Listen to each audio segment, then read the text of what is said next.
See, the cross of Christ is all about justice meeting love, where justice is God's ultimate. There has to be a payment for our sin. And that payment is based on justice. It's all about justice. But then there's also love, because it's Christ sacrificing his life for our sins to make that type of payment.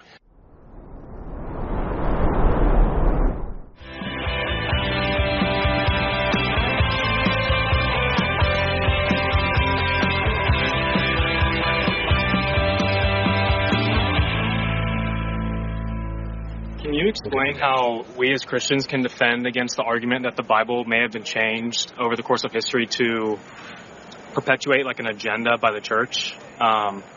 Sure.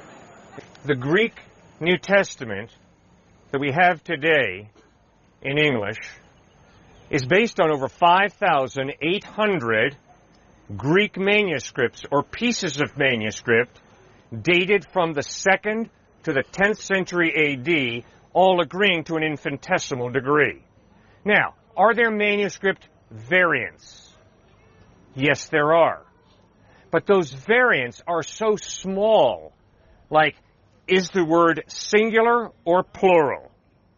Is it a definite or an indefinite article? There is nothing that is changed by those variants. Now, watch out. Bart Ehrman is head of the religion department at UNC Chapel Hill, where we will be in a few weeks. And he wrote a book that was a bestseller. And in this book, he writes, there are between 200 and 400,000 manuscript variants. Differences in those Greek manuscripts. 200 to 400,000. So how can you have any degree of certainty that you have an accurate book?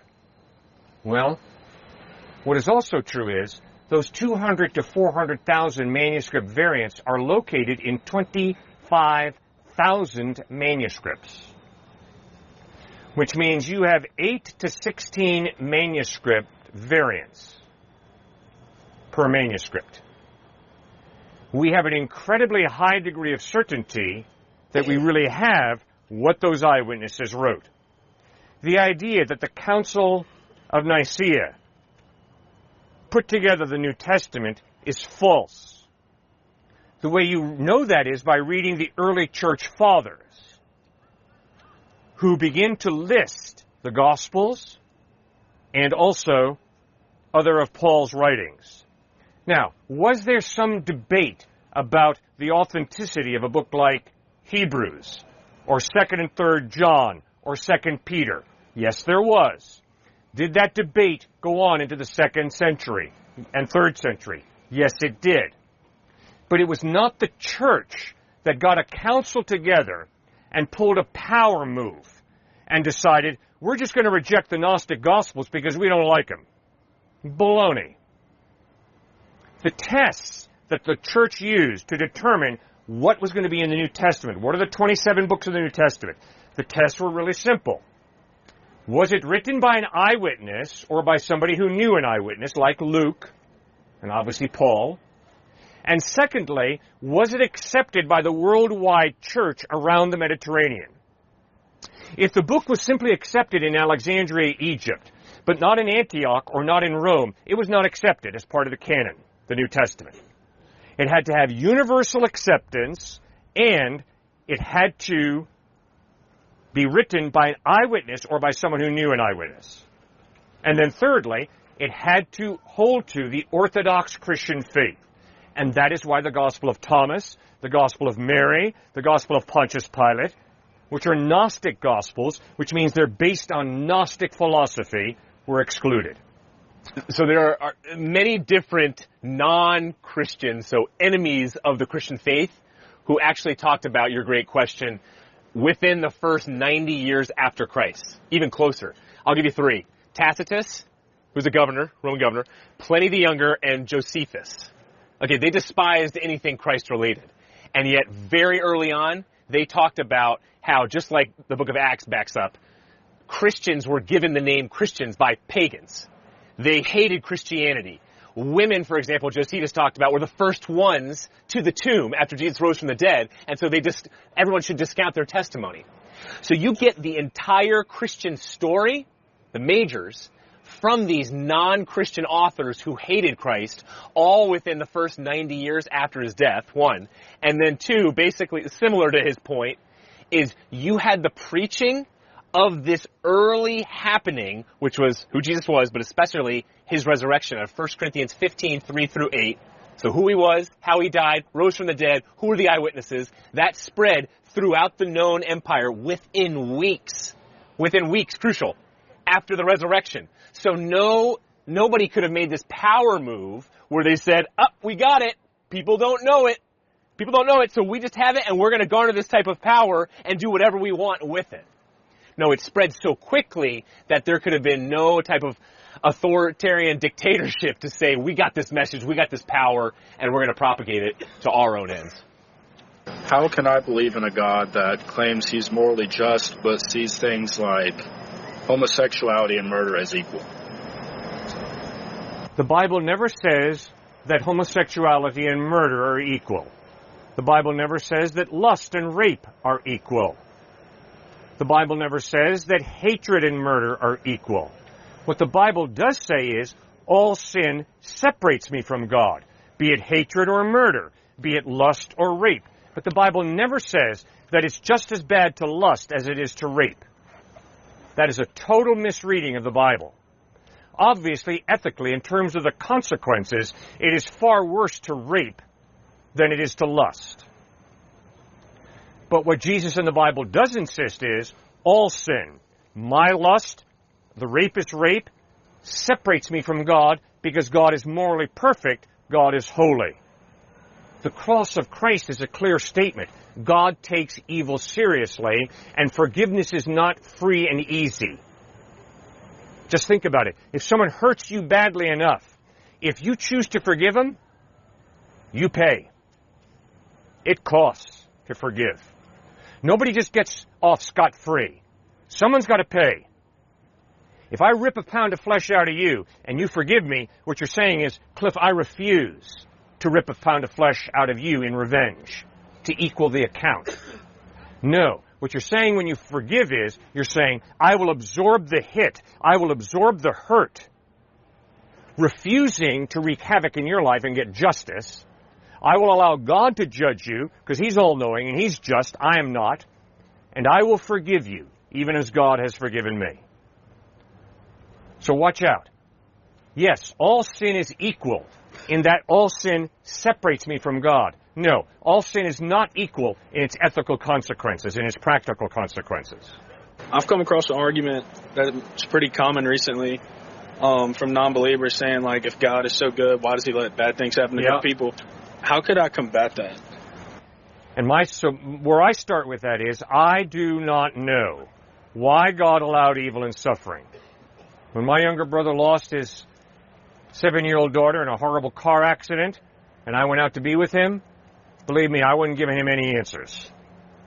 Why did the babysitter not see the stop sign, run right through the stop sign? Why was a pickup truck at 55 miles an hour coming down the road, smashing into my niece's car as she sits in her child's seat in the back seat, killing her instantly?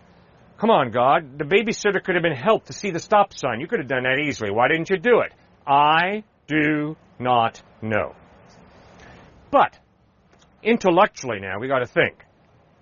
If there is no God, what's so bad about my 7-year-old niece getting killed in a car wreck? It just is. If there is no God, what is. And when you start making analytical statements like, that is good and that is evil, all of a sudden you're lapsing into a worldview where God exists. Because if there is no God, it's all matter and energy, baby. And her matter and energy came together and she was born, and her matter and energy fell apart when that pickup truck at 55 miles an hour smashed into the side of the car because the babysitter didn't see the stop sign. That's just the way the ball bounces, friends. What is. You know why we can't live that way? Because we're human beings created in the image of God with rational minds and consciences and the ability to make meaningful statements, the ability to understand the difference between good and evil, right and wrong, and the ability to say, that is wrong, that should not have happened. That's what it means to be a human being, not a robot, not a highly sophisticated programmed machine. So I would encourage you to press your atheist friends to be intellectually consistent and not to be intellectual hypocrites. To be intellectually consistent means, if I believe in Jesus Christ, I better not go out and womanize after I finish talking out here about Christ. Right? And if you're an atheist, to be intellectually consistent means you better face the despair of life, the meaninglessness of life, the relativity of morality, which means, you know something? It doesn't matter whether I steal his wallet or whether I give him money for lunch. It's all just a choice. And if I choose to feed him lunch, great. And if I choose to steal his wallet, just as great, because it's my choice. And don't you dare tell me that one is better than the other. Because that's a qualitative distinction you're making, and it's based on a whole view of goodness and justice. And if you're an atheist, you have to acknowledge those don't exist, because there's no mind prior to the human mind who defines what is good versus what is evil, what is just versus what is unjust. Okay, now does that make any sense? It does. Okay, now jam on people. I was speaking at UC Berkeley in a philosophy class, and I was doing to the students what you just heard me doing. The professor was an atheist. This is UC Berkeley, okay? He's a brilliant guy. And the students were really objecting, saying, oh, no. Good and evil can exist apart from any God. Finally, at the end of the class, the professor stands up and says, you guys are all wrong, and Cliffe is right. I don't agree with Cliffe. I'm an atheist. But in terms of, if there is no God, there is no mind prior to the human mind that defines right and wrong. Therefore, morality is totally relative, and for you to make some categorical statement like, oh, the Holocaust was really horrible. No, it's not really horrible. It's horrible from your perspective, and your perspective is totally relative, so be consistent with your worldview. Don't be an intellectual hypocrite and say, there is no God, but racism is wrong. No, if there is no God, racism isn't wrong, neither is rape. No, it just is. Now, you know that that's false. How do you know that? From your experience of life. Can you scientifically prove what I just said? No, I cannot scientifically prove that. But I can't scientifically prove that my wife is not just fattening me up to drop arsenic in my tea. She might be doing that. The overwhelming evidence is she's not doing that. And that's why I trust her, and I don't chemically analyze the tea that she puts before me as we play Scrabble in the morning. We trust, but not blindly. We trust because of evidence of reliability. Now, I can promise you, if you die and rise from the dead, I'll listen very carefully to everything you have to say. That's why I trust Jesus. Because he died, and he physically rose from the dead. And if you don't trust him, you're making a big mistake. Why? Because nobody is as credible, as trustworthy as Jesus Christ. How do you tell which denominations, work with the faith-based and not just works-based? Yeah. How do you find, common grounds, where's the true message and how do you follow it? So I would never go with a denomination. There are so many mainline denominations now. Like one guy came from a mainline denomination. He was going to our church and he came up to me and said, I was totally honest, Stuart, in terms of sex ethics and in terms of whether the resurrection actually occurred, I am differing with you now and I have to leave the church, your church. So he was saying, no longer do I believe in a historical resurrection, that Jesus actually rose from the dead. And your sex ethics, a little too stringent. So he went to a mainline denomination. And so many of those are taking that type of liberal theology, which is so sad to me. It's kind of like, well, why be a Christian? Why not just be something else? It's all metaphorical. I mean, come on. There's atheist types of churches now. Why not just do that? Why not the Unitarian Universalist churches, where it's just everything is just truth. And it's your truth is your truth, my truth is my truth. Except when you get pulled over by the cops going 80 and a 55, which I got. And imagine if I would have said, when that cop came to my window, I said, oh, you got me for 80? Okay, well, ma'am, police officer, that's your truth. Your truth is your truth that I was going 80. My truth is my truth that I was going 55. So why are you ticketing me right now? Okay, so many different mainline denominations buy into, it's just your truth, man. It's just your truth, my truth, and everything in the Bible is metaphorical. What we want to do is, you guys are in the Bible Belt. Statistically, the majority of you here, if an atheist were to come up to you and say, why are you a Christian? Your response would be, because I just have faith. Okay, I don't know if that's enough. And that's why I'm so proud of each and every one of you here, because you really are trying to get the evidence, think through with your head and your heart, why am I a Christian? And how can I, like the gentleman over here just mentioned, how can I combat this type of thinking, this type of secular thinking, which is more and more pervasive on our society today? So, to find the last point to your good question, we actually align theologically more so than any other denomination in our town and county with the Catholic Church downtown. And why is that? Not because of the minors, whether it's purgatory or praying to Mary or other things. It's because of the majors. This Catholic Church specifically buys into you have to have a relationship with Christ. He was a historical figure. He lived a perfect life, never spoke a word out of turn, and he actually died and rose from the dead. And there were eyewitnesses that spread that message around the known world. Okay, that's what we align with. It's not the other non-denominational church that's down the road, which says that, oh, Jesus was just kind of like any other good philosopher and moral teacher. See, the same non-denominational sect, if you will, but they don't buy into it. That's why I wouldn't go the route of this denomination or that denomination. No, you got to specifically look into the churches themselves.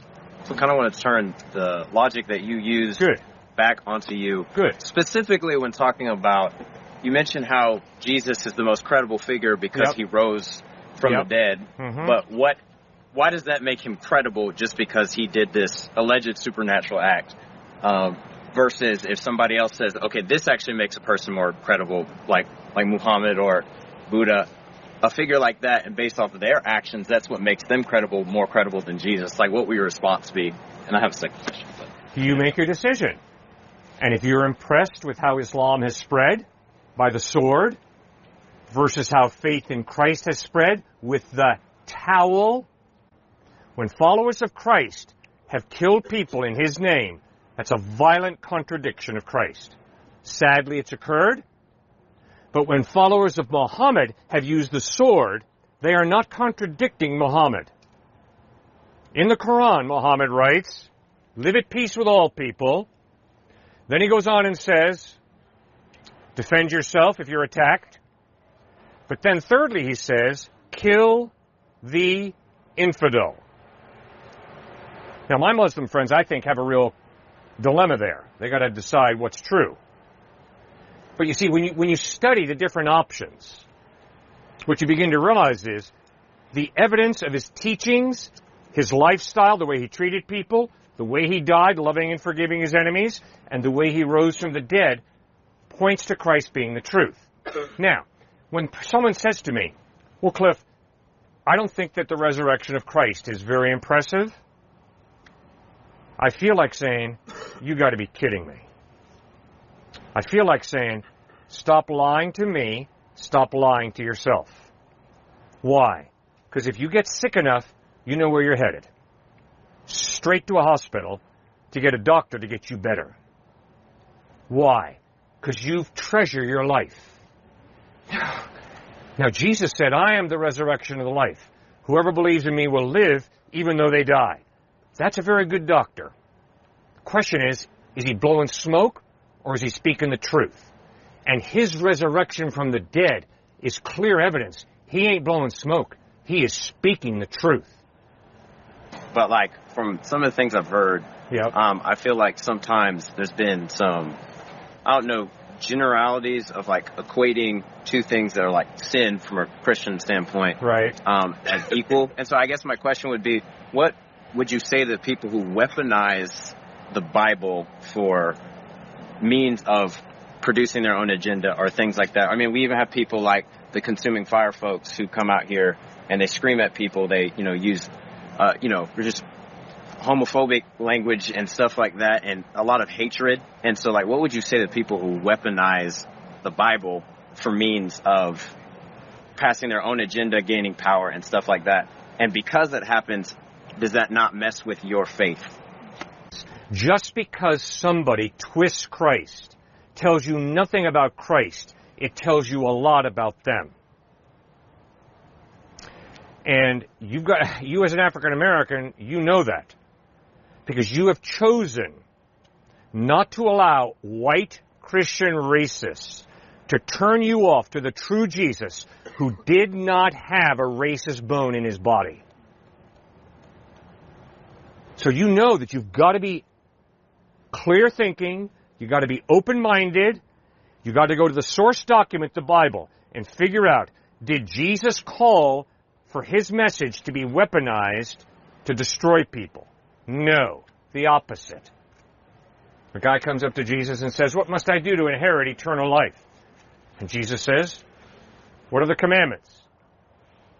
He says, well, love God with your heart, soul, mind, and strength, and love your neighbor as yourself. And Jesus says, that's right. But in order to justify himself, the guy says, well, Jesus, who's my neighbor? And Jesus tells the parable of the Good Samaritan, how a Jew is beaten up and bloodied on the side of the road to Jericho. Two religious guys come walking by, and they don't have time. He's a wreck of grief. Maybe the criminals are behind the tree or rock over there, and they're going to jump you. So they just skirt the hurting guy and keep walking. It's called apathy. I don't care what your situation in life is. And then Jesus said a Samaritan came along, and there was all types of racial tension between Jews and Samaritans in the first century. This Samaritan stops, gets down on his hands and knees, cleans out the cuts, bandages the wound of a Jew. Then he lifts him up, puts him on his beast of burden, brings him to an inn, takes out his wallet, and pays the innkeeper to take care of him. And Jesus looks the guy in the face and says, now you go and do likewise. So, when anybody weaponizes Christianity, and unfortunately you're right, sir, it's been done for 2,000 years, and it's being done today in this country, you don't buy into it. The same way you don't buy into saying that Jesus Christ is a white Messiah, therefore, as a black man, I cannot worship him. No. Jesus Christ is not the white Messiah. Jesus Christ is not the Western God. Right? Far more followers of Jesus outside of the West who don't have white skin than are inside the West and do have white skin. And it is very insulting to say Jesus is a white God, a white Messiah. It's a lie. He was a Jew born in Palestine. And the vast majority of followers of Christ live outside of the West, and they're not white folks. So don't buy into anybody, be they white or black or Hispanic or Asian, who try and weaponize Christianity and use Christ to oppress people, to intimidate people, or to put people down. But don't use the other side, too. See, the cross of Christ is all about justice meeting love, where justice is God's ultimate. There has to be a payment for our sin. And that payment is based on justice. It's all about justice. But then there's also love, because it's Christ sacrificing his life for our sins to make that type of payment. So you're going to have people out here talking all the time about, oh, everybody gets in. It's just love, love, love. Well, you can't have love without justice. I mean, you go to a battered woman, and you say, oh, just love the person who just, the man who just oppressed you. Just love him. Just forgive him. No, you want justice, don't you? But not in every case do you just want justice. Do you just want to say, no, flesh for flesh, pound of flesh for pound of flesh, eye for an eye makes the world go blind. It can't just be justice. It can't just be exactly like you said, a group out here just screaming at people, telling them they're all going to hell. No, that's way too much weight on justice. But then there's also many groups that I see in many churches who it's all about just love. There's no real sin out there. That's a dirty word. Injustice. But then it's so funny. Those people who just preach love, they are so loud oftentimes about certain types of injustice that you see in this world, whether that be through racism or whether that be through killing the planet because we don't care for the planet and animal rights. And so they're so loud, but they say it's all about just love people. Now, the cross of Christ brings justice in perfectly with love. And so don't get caught up into the trap of, oh, it's just love, love, love, love everybody, your truth is your truth, mine is mine. Or the trap of, oh, it's just justice, and you're a vessel of wrath. God just created you to go to hell.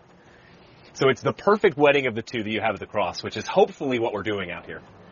Now, brother, God's given you a good mind. Keep thinking. I love the way you question and think. Keep it going. That's exactly what you got to do. All right? Thanks. So in this world, like LGBTQ and a lot of things are becoming normalized that Yes. don't necessarily align with the Bible, but also like infidelity and all of that thing doesn't align too. How do I combat somebody coming up to me and say, hey, will you push this movement or whatever, and I disagree, and they see it as hatred, but it's not necessarily hatred, it's just it's like a disagreement. So how do I combat with saying disagree, agree to disagree, period? So how do I combat those type of thinking? There are about 6 statements in the Bible that having homosexual relationships is sinful. There are about 354 statements in the Bible that practicing heterosexual immorality is wrong. But God still loves heterosexuals.